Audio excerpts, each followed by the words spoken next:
Sir, please wait. Won't you buy our jasmine flowers? We only have 2 left," called out a dirty little boy, tugging at the sleeve of a man named Chris. "Please, sir, have a heart," added a little girl, on the verge of tears. "This could be your first purchase of the day, sir. Just $1 so we can go home. We're starving," pleaded another boy, scratching his head. Chris didn't understand why, but something about the children's words hit him hard in the chest. They looked to be around 5 years old, yet they already seemed familiar with the harshness of life. "Where are your parents?" Chris asked the 3 children. "We don't have parents anymore, sir," replied the girl. "Our grandma took care of us when we were little, but she died, so now we take care of ourselves." "You're all too young to be working," Chris said gently. "Don't you have any other relatives?" "We do," the girl replied sadly. "But they don't want us, so we don't force ourselves on them. We can work for ourselves anyway," added the boy, who seemed to be the eldest among the 3. Chris thought they might be triplets. They looked so much alike. "You should be protected. You're all still minors," Chris said. "There's also the Child Services Department. Have you heard of CPS?" The moment he mentioned that, he noticed the fear flash across the kids' faces. "No, sir, please, we don't want to go there," the girl said quickly. "They'll separate us." Chris gave them a small, understanding smile and nodded. "I get it. Okay, I'll buy those. Here's $100. Buy whatever you want, especially food." The kids stared at the money in disbelief. Then all 3 of them threw their arms around Chris in a tight hug. "Thank you so much, sir," the little girl exclaimed. Then, without waiting, the 3 ran off, handing Chris the last 2 jasmine flowers as they left. Chris stood there, frozen, still looking in the direction the children had gone. His heart ached in a way he couldn't explain. "Chief, good thing you made it back to Mission Hills," a fellow officer called out as Chris snapped out of his thoughts. "Yeah, I just came back to the station for something," Chris replied. He hadn't worn a police badge in years, not since the woman who gave his life meaning disappeared. "Don't you ever think of coming back to the force? Crime's on the rise these days," said his colleague, Esconde. "Same old cases, Esconde," Chris chuckled. "Nothing's changed." "So, where are you stationed now, Chief?" Esconde asked with curiosity. "I joined the Army's Scout Ranger program," Chris answered, amused at his friend's shocked expression. "Wow, you don't waste time, Chief. From police to special forces, just like that." Chris just gave him a pat on the back. It had been 5 years since the woman who inspired his service had left. He quit the force, but the spirit of public service stayed with him. So when an opportunity came to join the Scout Rangers, he accepted without hesitation. He only had a 2-month leave before heading back to the countryside, but he planned to use that time to find the 3 children he had met at the church in the southern state. Something deep in his mind urged him to look for them, though he couldn't explain why. Wearing his military uniform, Chris entered the church. He had always been a devoted Catholic because of her, Sarah, the woman who once captured his entire heart. Sir, hey handsome, it's you," came a cheerful voice, just as Chris was about to step into the church. A young girl blocked his path, smiling widely. He looked closely at her face, and his eyes widened as he recognized her. "Hey, are you selling flowers again with your brothers?" he asked as he knelt to match her eye level. Her clothes were neat now, and she looked much better than the last time they met. "Yes, sir, we're still selling, but we've been waiting here a few days just to thank you again," the girl said. Chris smiled, noticing the gaps in her teeth, which only made her even cuter. "What's your name?" Chris asked, smiling warmly. "I'm Molly. The taller one is Maddie, and the other boy is Max. We're triplets. Isn't that cool?" She beamed. Chris couldn't help but grin and ruffle her hair. Where are your brothers now? They're selling in other spots so we can earn more, Molly replied. How are you guys doing? We're okay. Thank you again for the money you gave us. We were able to buy rice, Molly said. Chris's heart sank at her words. Have you sold anything today? Not yet, but maybe soon, she said with hope shining in her voice. Have you eaten? Come on, let's go get something to eat, Chris offered. Molly's face lit up. Oh no, sir, that's too much. We can't impose. It's okay. Call your brothers. How about some Chick-fil-A? Chris asked, and Molly nodded so fast he almost laughed. Oh my gosh, thank you, sir. This is our first time inside Chick-fil-A. Max, the eldest of the three, said with excitement. Their fried chicken is really delicious. We usually just watch people eat through the windows. Maddie shared, her mouth full as she tried to talk. Chris felt his chest tighten at the thought of these kids growing up watching from the outside. One time we tried to go inside, but they kicked us out right away. They said we smelled bad, Molly added. Thank you so much, sir. We'll never forget this moment, Max said sincerely, prompting Chris to ruffle his hair too. Study hard, okay? So one day you can eat anything you want, whenever you want, Chris told them. That's why we're saving up, sir. We plan to enroll in school next year, Maddie said, full of hope. They spent hours chatting, and Chris found himself completely at ease with the three kids. Oh, right, sir. We made this for you, Molly said, handing him a small bracelet made of seashells. Chris didn't understand why, but tears welled up in his eyes. Thank you, Molly. I know this is handmade, but you didn't have to trouble yourselves. It's okay, sir. We really wanted to make it for you because you're such a kind person, Maddie said. Bye, sir. We're heading back to sell over there. Molly pointed to a shaded tree as she ran off. We'll go back to our spot, too. Thank you again, sir, Max called, waving. Meanwhile, Sarah was organizing her teaching materials for the day. After a week-long break, she was finally returning to school and to work. Sis, you've been a teacher for years, and yet you've got nothing to show for it, her older sister Lucy commented as Sarah quietly prepared her things. Sarah didn't reply. Their mother added, Why don't you take after your sister Lucy? She bought us a house, and here you are still freeloading.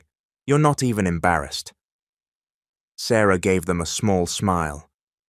Don't worry, when I become a millionaire, I'll buy us a house. Just let me stay here for now, okay? Lucy rolled her eyes. Whatever, Sarah. You're just another burden to this family. Their mother grumbled as she slammed things around. You've got a job. Why don't you act like it? Sarah didn't answer. She quietly left and rode off on her borrowed scooter, heading up into the hills where she taught at a public elementary school in the countryside. She loved her job, especially because of the children. It was a reminder of the role she never got to fulfill, being a mother. Teaching wasn't just a passion, it was love. Miss Sarah, good morning. A little boy named Ben greeted her enthusiastically, wrapping her in a tight hug as she stepped onto the school grounds. Oh, that hug feels so good, Ben, Sarah said, hugging him back. You brought us bread again? The boy asked, grinning. Yes, I brought you all some bread and juice because you're such good students, she said with a laugh, ruffling his hair. Even though her sister and mother constantly made her feel worthless and said she hadn't achieved anything, Sarah didn't care. As long as she could bring joy to her students, even if it meant spending her entire salary, she felt fulfilled. These kids, living in such remote conditions, rarely experienced things others took for granted. Oh, look, Miss Sarah brought snacks again, one of her fellow teachers said. That's why the kids love you so much, added another.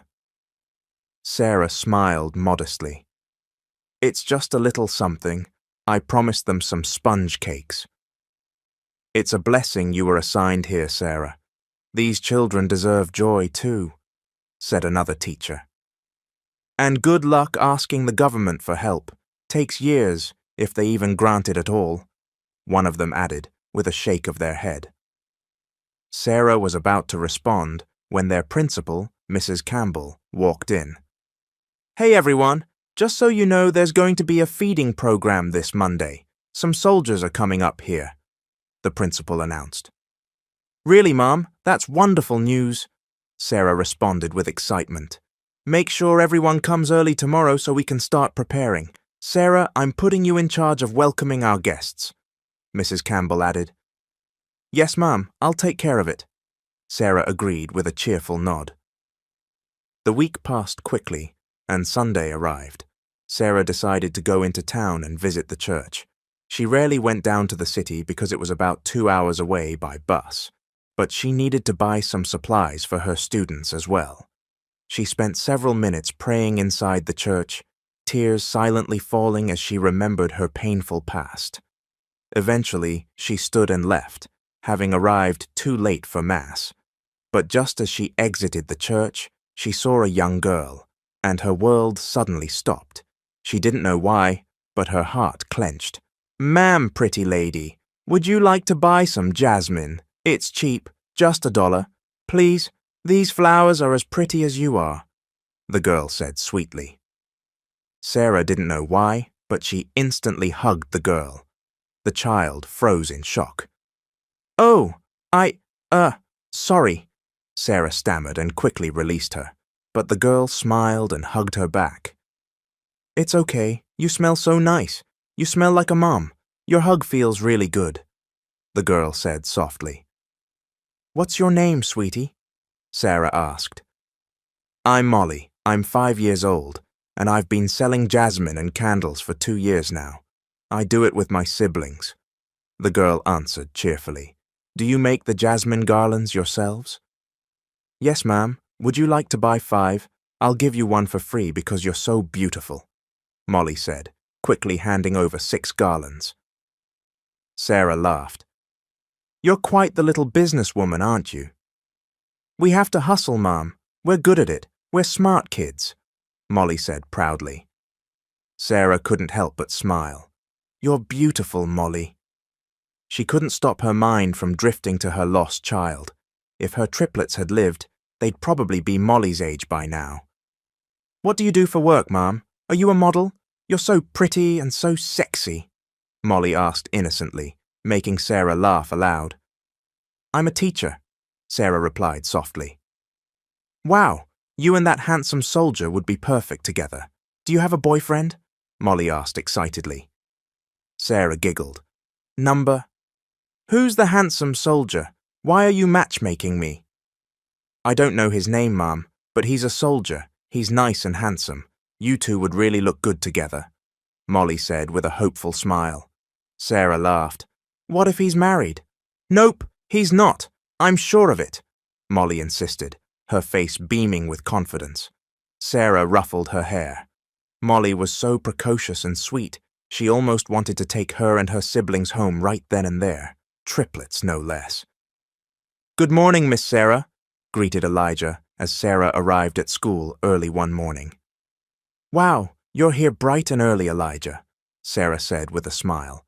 "I'm excited for the feeding program, ma'am, and someone said they're giving out toys too," the boy replied, his enthusiasm bringing a smile to Sarah's face. Children like Elijah rarely had toys, so this event meant the world to them. "We have a lot of visitors today," Sarah said, smiling. "Go back to your classroom for now. I'll call you later, okay?"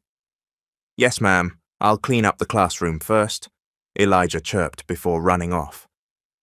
Children raised in the hills, like Elijah, were often full of respect. Maybe it was because they weren't exposed to the internet or city gadgets.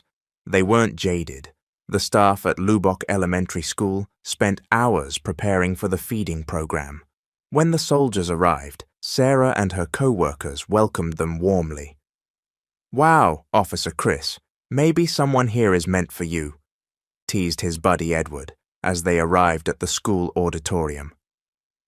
The school was visibly worn, clearly vulnerable to strong storms due to its lightweight materials and plywood walls. The soldiers arrived in a large military truck, bringing food and toys for the children. Welcome to our humble school, officers. Principal Campbell greeted them, hanging jasmine garlands around their necks. Chris was reminded of something when he saw the garlands. Thank you, Ma'am. By the way, do you have any single teachers here? Burgos asked directly, grinning. Chris rolled his eyes and shook his head as the principal chuckled. Yes, I'll introduce you later.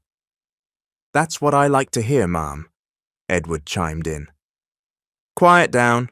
Commander might hear you, Chris scolded seriously. They entered the school, and Chris immediately noticed the worn-down buildings, the tin roofs, the poor ventilation. It must be unbearable for the children during hot days. They began arranging the food and toys they brought for the children.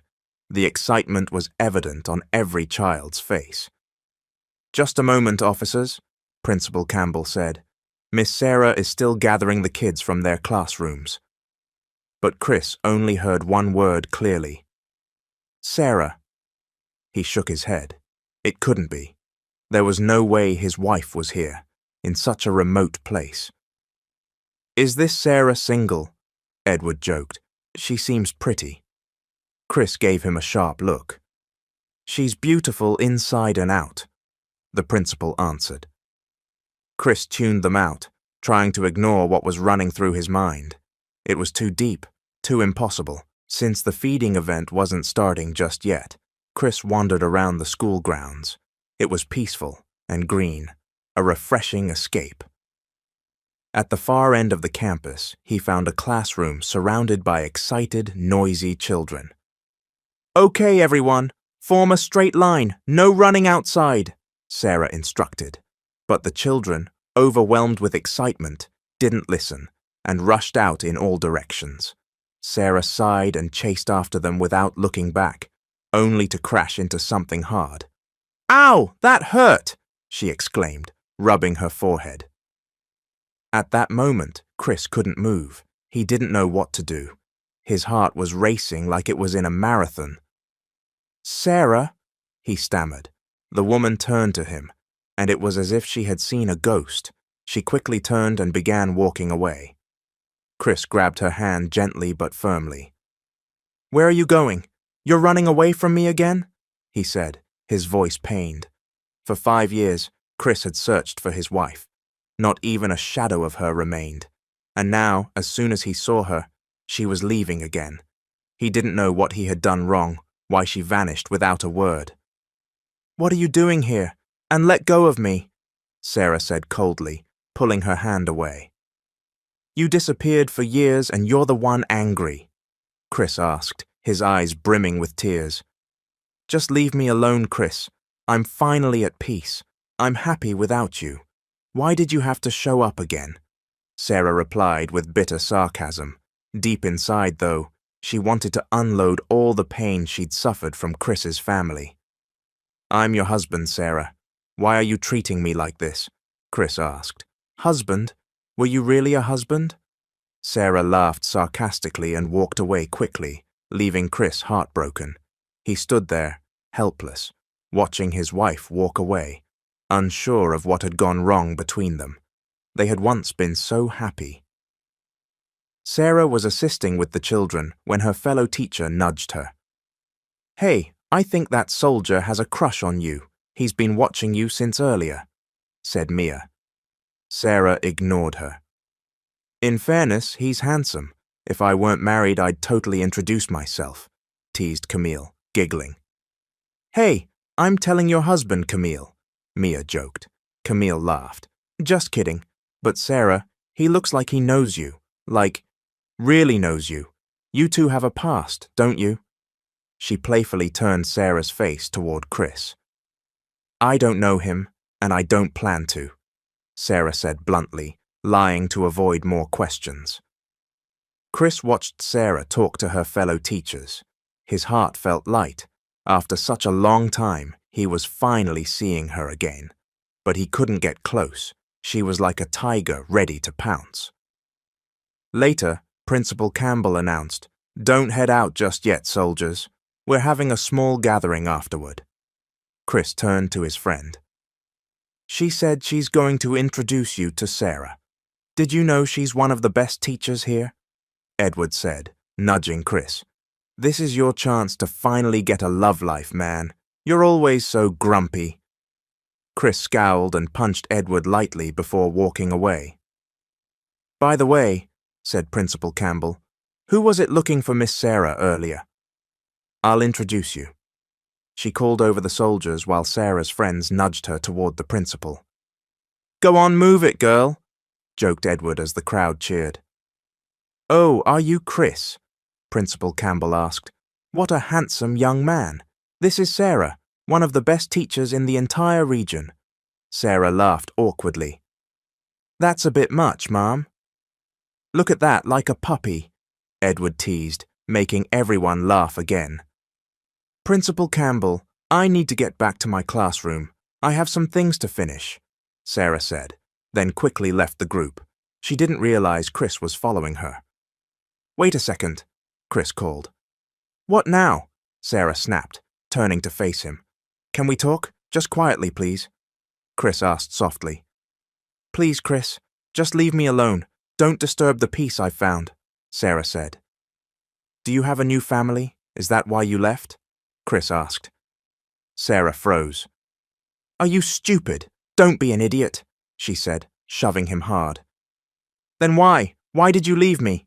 Chris asked from behind. Because I had to, for my own peace, Sarah replied. Please, let's fix this. Come back to me, Chris begged, his voice breaking. Go back to your friends, Chris, before they see us, Sarah said. So what if they do? We're still married, Chris said. I plan to file for annulment. Not now. I'm saving up for it, Sarah said, though she was lying. She had no plans of officially ending things with him. Sarah, it feels like you're killing me all over again, Chris said, his voice full of pain.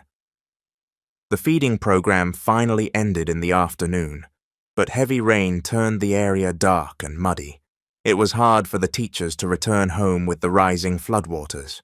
Sarah, how are you going to get home? It's flooded down there, Mia said. Sarah lived up in the hills. Wait it out or come with us, Camille asked. I can't leave my scooter. I might not make it back tomorrow, Sarah said, clearly troubled. Chris overheard them. Come with us, Sarah. I'll bring you back tomorrow. Her friends looked surprised. You two know each other? Mia asked, confused, looking between them. What? No, Sarah insisted. If you don't want to leave your scooter, then wait until the flood subsides. But that might take hours, Camille said. Then she nudged Sarah playfully. He's your problem now, sir. Don't let her drown, in love. They laughed and waved goodbye.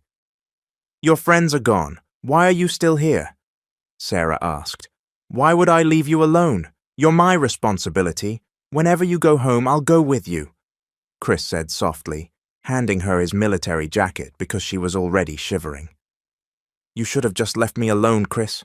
I can take care of myself, Sarah said, but his words hit her harder than she expected.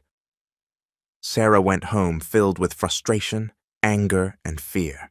She knew her life was about to be shaken again, all because of Chris. She had tried so hard to forget him. She knew leaving without explaining was wrong, but his family had hurt her too much to stay.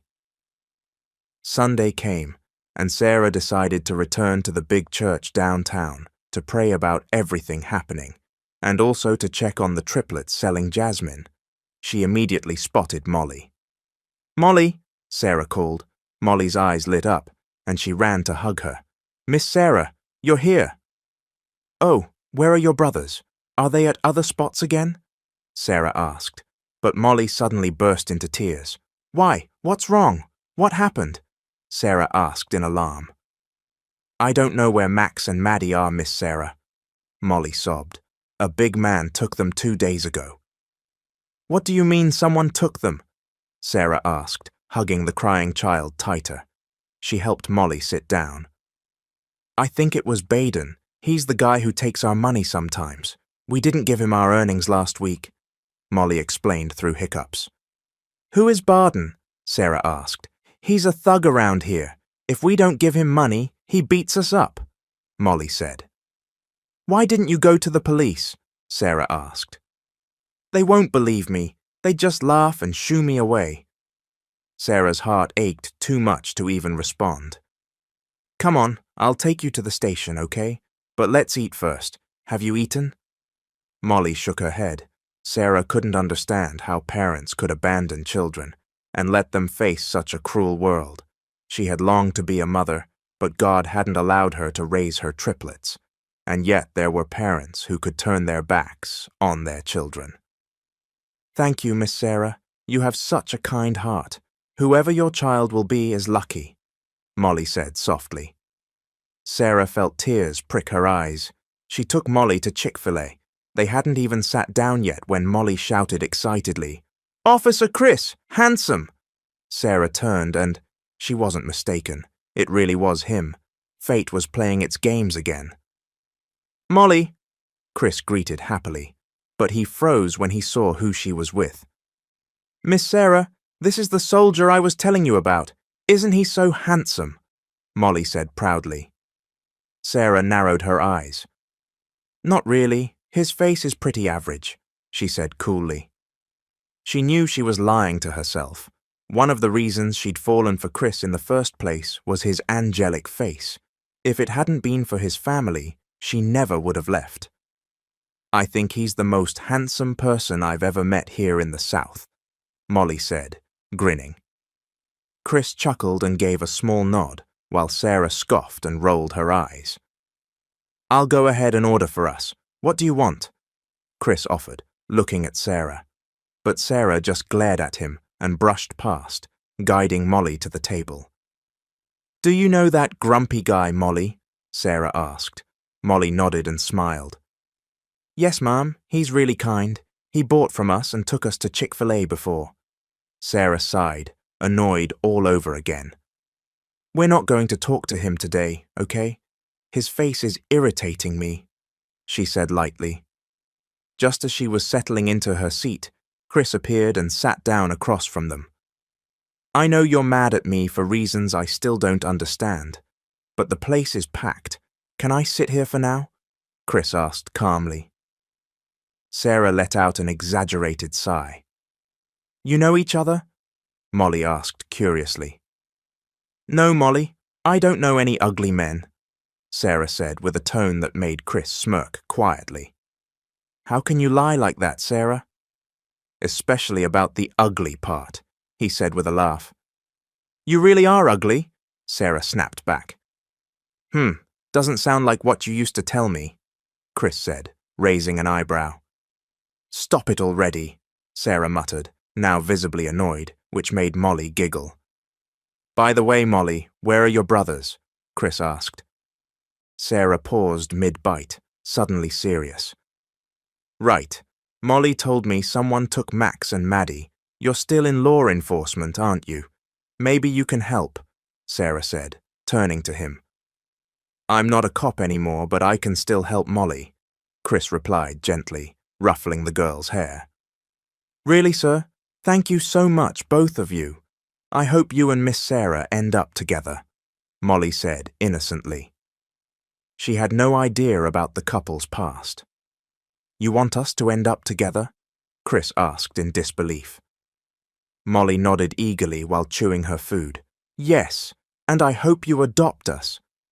Sarah felt her heart swell. You want us to adopt you? Sarah asked.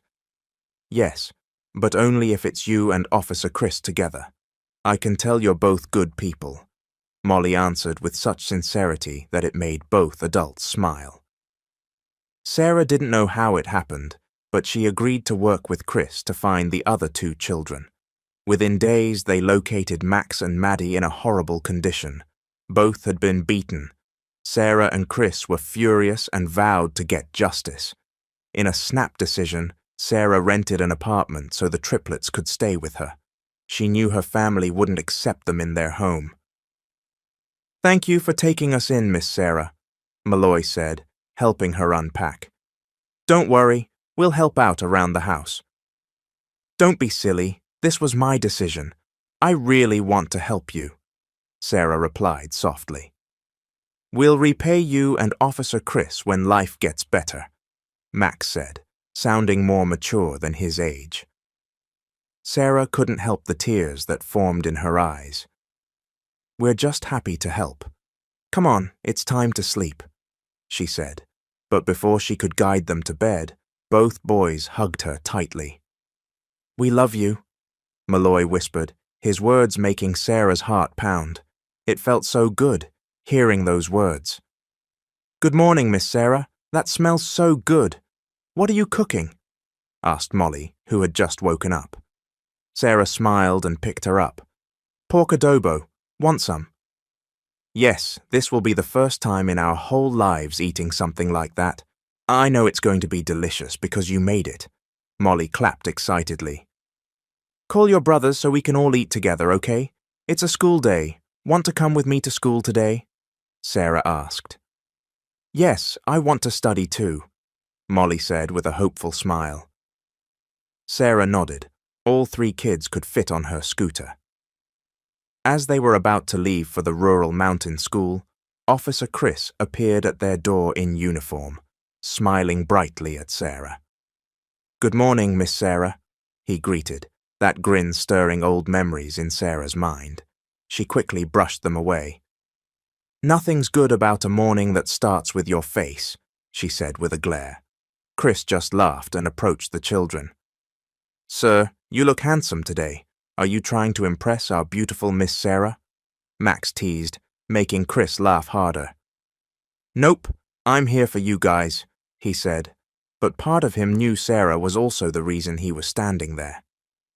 Come on, let's go or we'll be late, Sarah called to the children, ignoring Chris even though he looked great in uniform. Bye, sir, Molly waved. What do you mean bye? I'm going with you, Chris said, laughing. Sarah frowned. And what exactly are you going to do at our school? Escort you, he said casually. You'll all get there safely with me. No need to squeeze onto your scooter. Go crawl back to your cave, Chris. Stop messing with us, Sarah snapped. You two are so cute, like a cat and a dog fighting, Malloy commented, making them both go silent. Grandma used to say, if a boy and girl always fight, there's a big chance they'll fall in love, Max added, causing Chris to burst into laughter. Did you hear that, Miss Sarah? You might fall for me again, Chris teased with a wink. Never. Nope, Sarah shot back. Why don't you two just date? You're both single anyway, Molly said innocently. Chris smiled wider. That's a great idea, Molly. He high-fived her. Stop treating me like that, Chris, Sarah snapped. They say love is sweeter the second time around, Chris teased again, and it was clear he wasn't planning to give up on Sarah anytime soon. Say that to your demon mother, Sarah muttered angrily. Chris didn't say anything as he followed them up the hill to the school. Sarah bit her tongue, not wanting the children to hear her say anything worse. The look of surprise and curiosity was clear in the eyes of the children and teachers when Sarah and Chris arrived together, parking their motorbikes side by side while Sarah carried the triplets. Come along, you 3. I'll introduce you to my students, Sarah said warmly to the kids, excitement sparkling in their eyes. I want you to be our teacher, Max said, and Sarah nodded in response. She planned to place them in her class. I think I'll make a lot of friends here, Molly said excitedly. No doubt, Sarah thought, knowing how outgoing Molly was. What about me, Miss Sarah? Aren't you going to introduce me to your students too? Chris asked from behind. Sarah turned around, arms on her hips. I thought you were just dropping us off. Why are you still here? She snapped. Can't I just spend the whole day watching over my wife? Chris said softly. His words were clear as day and made Sarah's ears burn. Zip it, Chris. I'm not in the mood, Sarah warned seriously. Oh, are you mad now, Mrs. Salazar? Chris asked. Let me remind you, We're only married on paper. Don't start with me, Sarah said, dead serious. Good thing the triplets had already run into the classroom. They didn't hear any of that. But I'm still your husband, Miss D. Why are you pretending to be single? Chris muttered through clenched teeth, jealousy creeping in at the thought of someone else in her life. Sarah just sighed. It's my life. I get to live it how I want, she said as she walked off. She thought he'd dropped the subject, but her eyes nearly popped out when she saw him speaking with the principal, holding a hammer. I saw you talking to that soldier earlier. Don't tell me you don't know him, Sarah, because I'll smack you, Camille suddenly whispered, appearing out of nowhere. Sarah jumped in surprise. Her friend was always such a gossip. It was just a coincidence, Sarah replied quickly. I know you too well. You have a past, don't you? Camille pressed. Sarah just shook her head.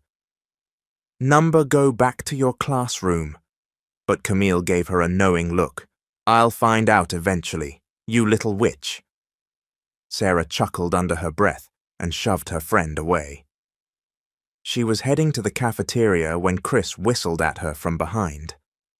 What now, Chris? She asked, clearly annoyed. Treat me to a snack, love, he joked. Sarah froze, glaring. You have a job. You get paid.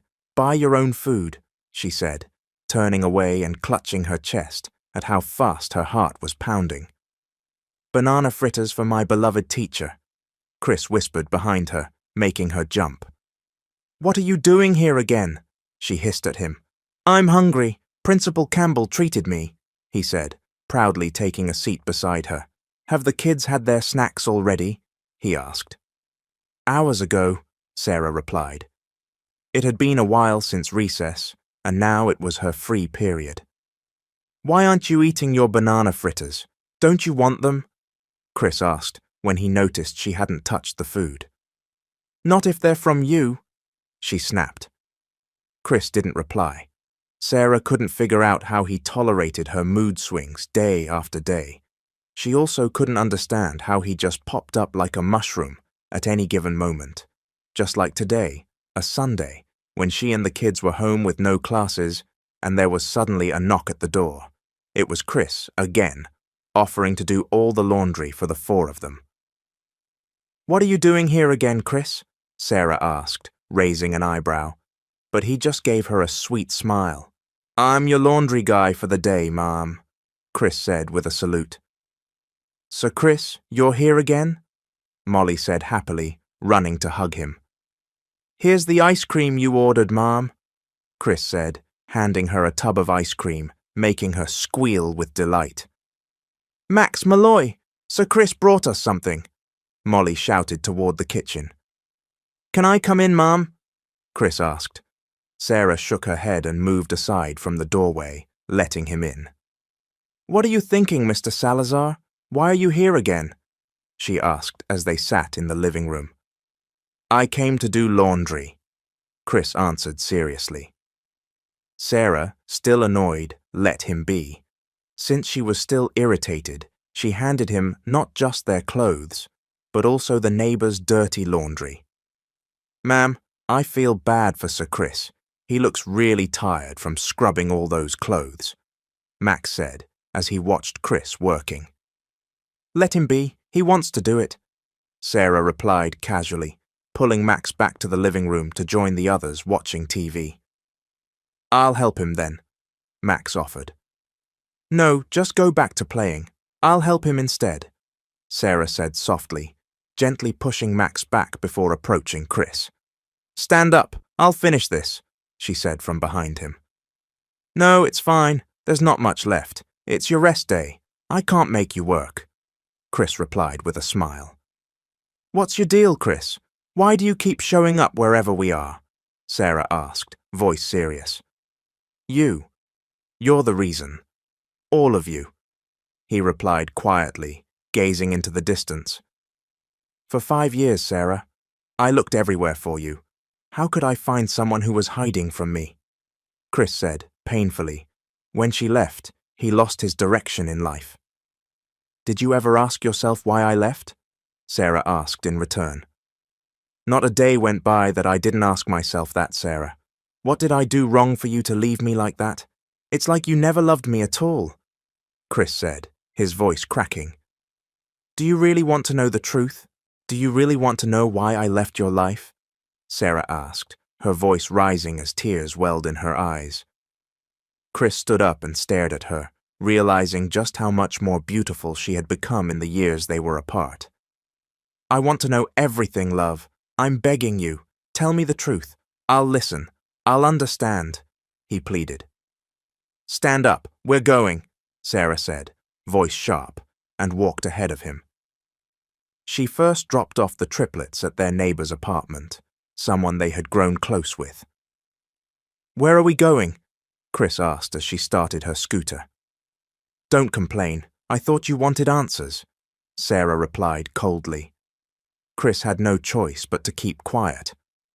Where's your bike? Sarah asked. I took public transport, he replied, scratching his head. Sarah, annoyed, let him ride with her but refused to let him drive her scooter. Chris was surprised when he realized they were heading to the town's cemetery.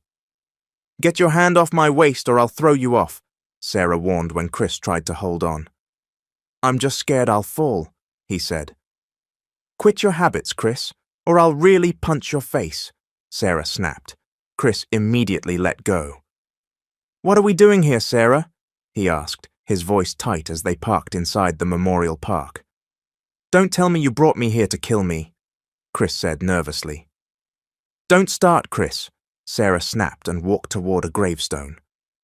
Kirk, Kane, and Shane K.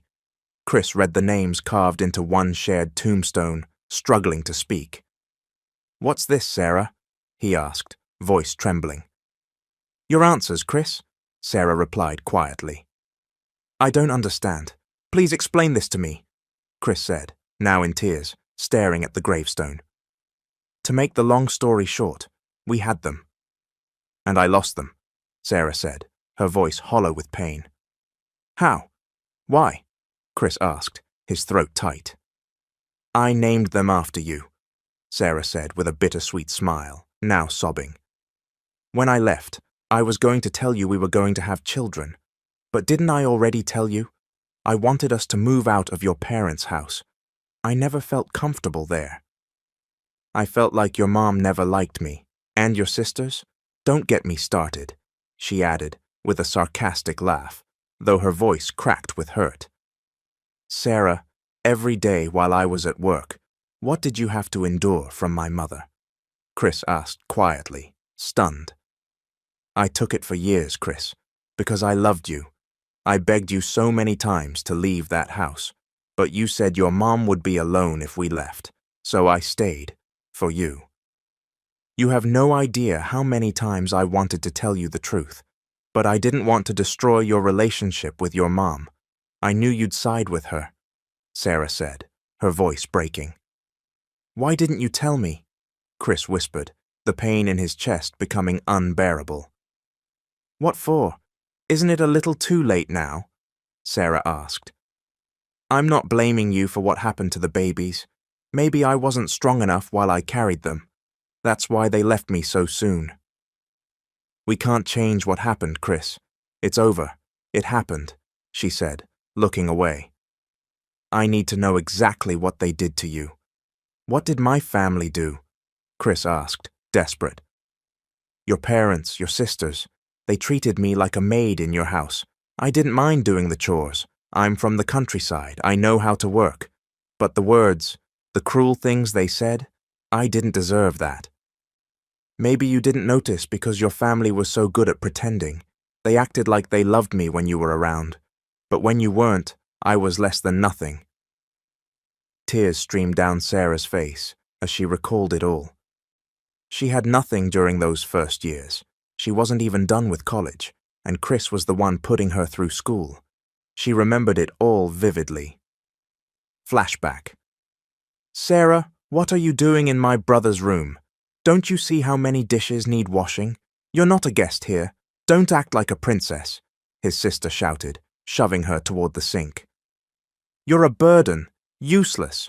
Why did my son have to marry someone like you? His mother sneered. His father added, "Don't eat with us, Sarah. My relatives are coming. Go eat in the maids' quarters." Another sister snapped, "Why are you eating that?" "That's our food." "I was hungry, and I already finished all the chores," Sarah replied with a weak smile before she was shoved hard again. End of flashback. Chris's tears poured freely. "Why?" he whispered, suddenly pulling Sarah into a tight embrace. He couldn't believe the pain she had endured all those years. "Well, Chris, did I answer your questions?" Sarah asked, letting out a broken laugh as she pulled away from his embrace. Chris sobbed silently. Then, a terrible thought entered his mind. What if his family had something to do with the death of their children? He didn't want to think it, but after hearing Sarah's story, he couldn't rule it out. From that day forward, Chris disappeared. Sarah didn't hear from him, nor did the children. She didn't know what happened. Maybe he went back to the service, and yet she couldn't understand why she was searching for him again, even when she was angry. Wasn't she supposed to be over him? "Chris, what are you doing here? I thought you were still on deployment," asked his sister Kylie, startled to see him at the family home. "Where are Mom and Dad?" Chris asked seriously, stepping inside. "They're upstairs resting. They've both been sick," Kylie replied. "What did you have to do with the death of our children?" he asked abruptly, making his sister freeze. What are you talking about, Chris? And why are you bringing up that wife of yours who disappeared from your life?" Kylie snapped back. "I swear, if I find out you had anything to do with it, Kylie, you'll never see me again," Chris said coldly before storming toward his parents' room. "Chris, honey, you're home," his mum said brightly when she saw him. Chris gave her a cold, unreadable stare. "What did you do to Sarah? What did you do to our children?" he asked, his voice dangerous. "What are you saying? Why are we talking about that woman again?" His father barked angrily. "She's not just that woman. She's my wife, the woman you never treated with respect. Now tell me, did you have anything to do with the death of our triplets?" Chris demanded, his voice rising. He couldn't hold back the rage any longer. He should have been a father, should have had a happy life with Sarah. But his family had destroyed that. "Don't yell at your parents, Chris. Show some respect," Kylie said from behind him. Chris let out a bitter laugh. "Respect? Did you ever respect Sarah? Did any of you?" "So you've seen her, and she's told you more lies," Kylie sneered. "No, you're the ones who made up lies. You ruined our relationship. What kind of family does this?" Chris shouted, pointing at them. "If I hadn't seen her again, I would have spent the rest of my life blaming her. You made it look like she left me for another man." His jaw was clenched, eyes wild with fury. "We did what we did for you, son. We thought she wasn't good for you," his mother said, tears welling up as she reached for him. Chris pulled away. "So you admit it? Did you have anything to do with our babies?" he asked, shaking with emotion. "Stop it, Chris," his father said, pushing him back. His mother began to tremble. Chris watched her closely. From her reaction, he knew. He clenched his fists and cursed under his breath. "Tell me the truth, or I swear you'll never see me again," he said coldly. His mother burst into tears and dropped to her knees. "We did it because we thought your life would be better without Sarah," she cried. "Better?" Chris said, his voice cracking. "Do you think my life has been better? I've been lost. For 5 years I've had no direction, no peace." "I'm sorry, Chris," she wept. "Tell me where my children are. Tell me now. I don't believe they're dead," Chris said with icy finality. He had overheard strange things from them in the past. Now it was all falling into place. "We had nothing to do with that, Chris. You're mistaken," his father insisted, still denying. "Then prepare to never see me again," Chris said as he turned and walked out. "Chris!" his mother cried after him. He didn't look back. He just kept walking. Outside the apartment Sarah shared with the children, Molly spotted Chris sitting on the ground, slouched in the cold. "Officer Chris, what are you doing out here? Come inside, it's chilly," Molly said gently, reaching for his hand. He followed her inside, and the first person he saw was Sarah, writing at the table. He wanted to hold her, to tell her everything, but he felt like he had no strength left. Sarah looked up in surprise. "Chris, what are you doing here? It's so late." "Don't you miss me, ma'am beautiful?" Chris said with a small, tired smile, tears forming in his eyes. "Where have you been?" "You look terrible," Sarah asked, handing him a glass of water.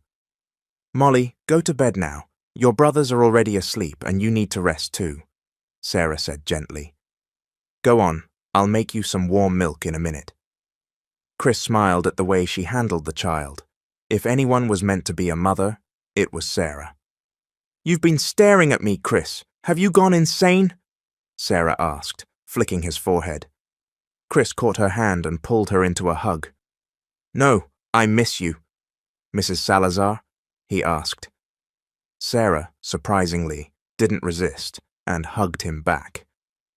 "That hug feels so good," Chris whispered, kissing her hair.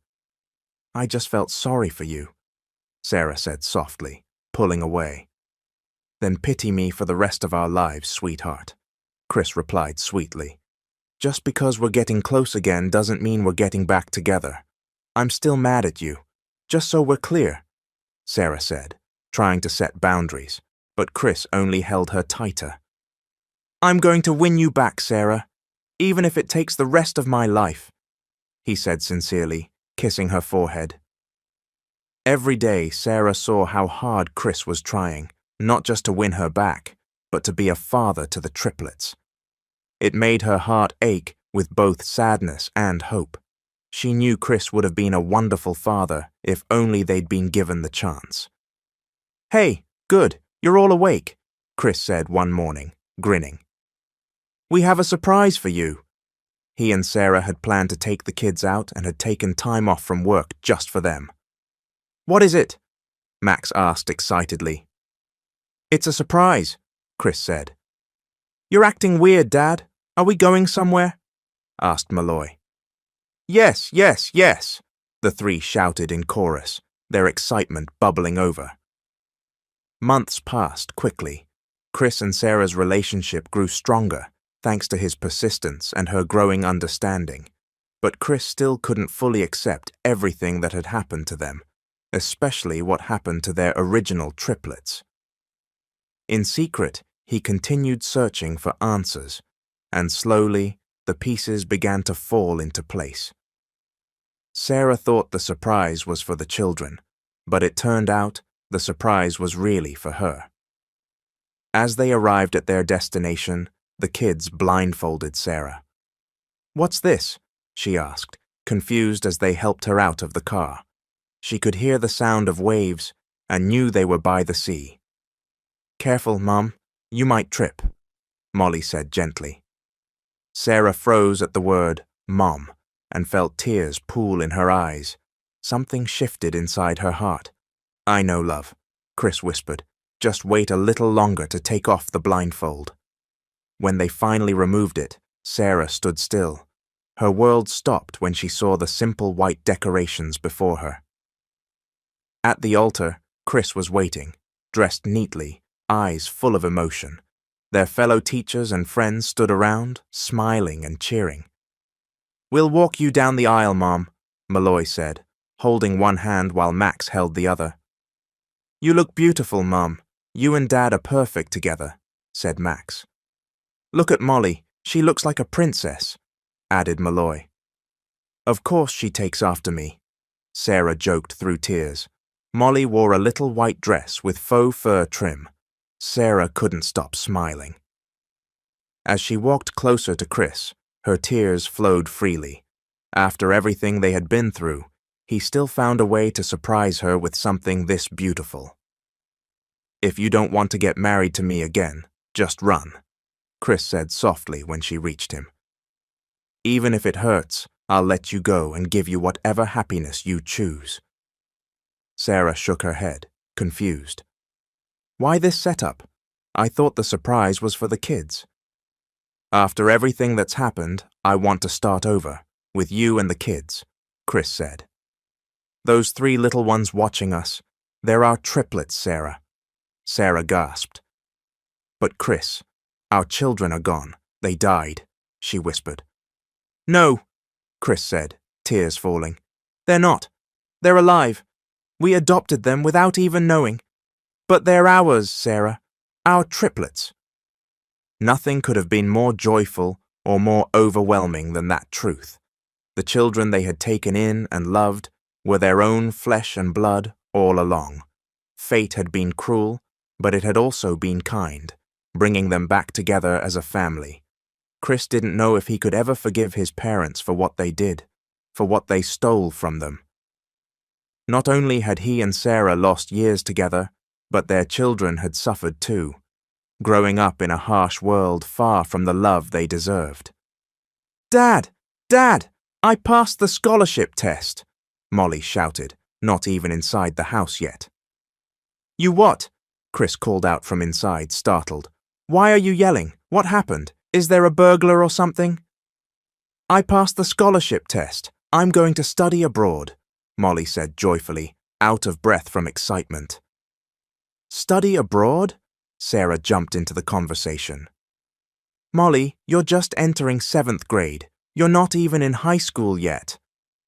But Mom, it's a prestigious school. I really want to go, Molly insisted. You're leaving us? Malloy asked, frowning. The years had gone by quickly, and the children had grown. Now they were forming their own dreams and making their own choices. I thought we agreed. No one gets left behind, Max said, quietly. Molly didn't respond at first. Then Sarah and Chris both draped their arms over the kids' shoulders.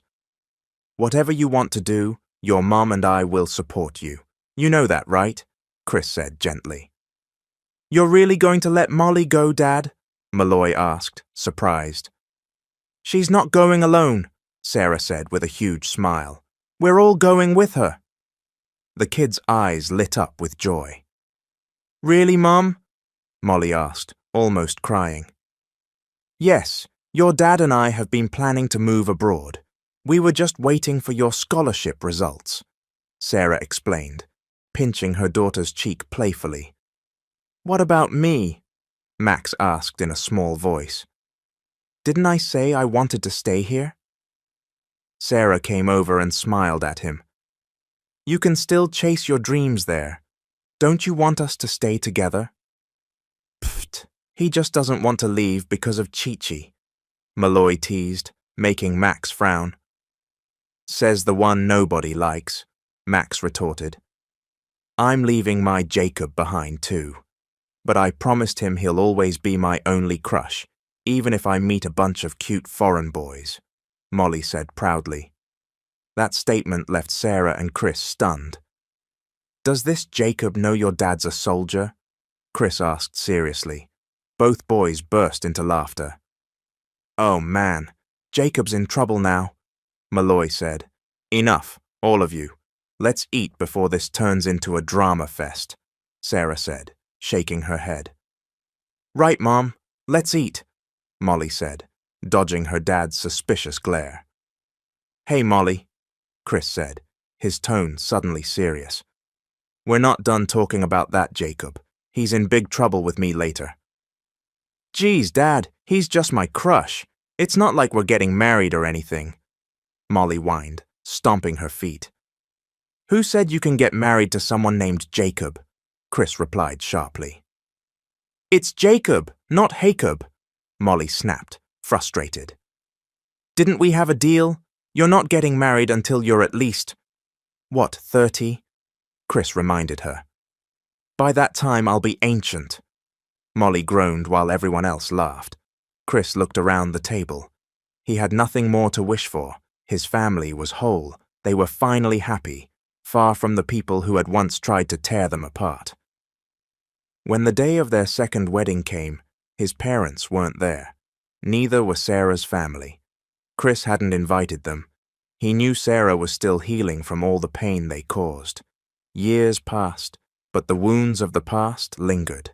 Sarah knew forgiveness wasn't easy, but she also knew they would never be truly free until they let go of the past. "Chris, my son," his mother whispered as she embraced him, tears in her eyes after years of no contact. After all the wounds had begun to heal, Chris returned with his family. "We're here to offer forgiveness," Chris said, as the triplets approached and respectfully greeted their grandparents. "I'm sorry, Chris. God knows how terrible the mistakes I made were to you and Sarah," his mother said, crying. "That was a long time ago, Mom," Chris replied gently.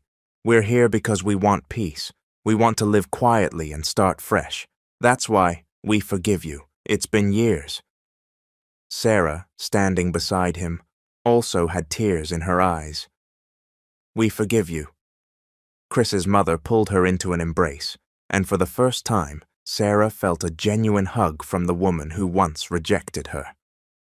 "We're leaving for Canada next month," Chris added, his voice calm and clear, and with that, they let go of the pain, anger, and resentment that once consumed their family. "God bless us all. My heart is full today," Chris said softly, wrapping his arms around his wife. "Mine too," Sarah replied. "At last, the anger in my heart is gone. I love you so much, Chris, and I love our children, who complete me." "I love you too, Sarah, more than anything. You and the kids, you're my whole life," Chris said with complete sincerity, kissing her forehead. The end. Thanks for watching this powerful story. I am your humble servant, Mr. Hope. Until we meet again, let love lead.